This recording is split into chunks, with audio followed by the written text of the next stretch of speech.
Well, beer is a part of the rich history of La Crosse. After a 20-year hiatus following its brand rights were sold, Old Style beer is coming back. News 19's Roger Staffaroni tells us why Old Style never went out of style.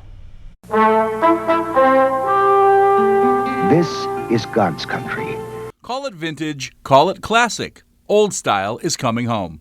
You know, Old Style has always been around, so I think it's just kind of a going back home kind of vibe and feels comfortable.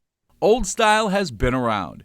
Dating back to 1902 under G. Heileman Brewery, now City Brewery is scheduled to begin creating the classic lager right here come November. Well, I think it's a great step for La Crosse. I think it's a great ability to rekindle that latent demand of the band by bringing it back to where it was once made and actually made this brewery.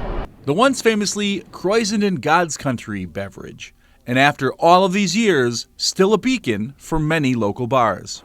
Old Style made our bar, or it was a big piece of our bar when we got started. We're going to give that loyalty back to them by keeping that sign up there lit in front of our bar and be proud of what part of it we had. The neighborhood beer, a major hit in Chicago as well. Rivalries aside, Old Style, for over 50 years, was the official beer of the Chicago Cubs and the unofficial beer in the Windy City.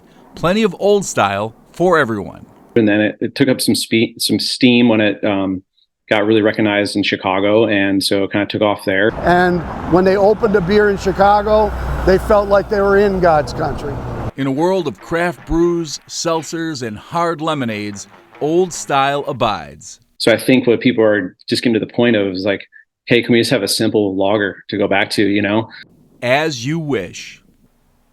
In the city with the giant six-pack, Roger Staffaroni, WXOW News 19. Now, there are several celebrations planned to mark the Old Style return to La Crosse, including a world's largest six-pack pub crawl, which is set for September around the time of Oktoberfest.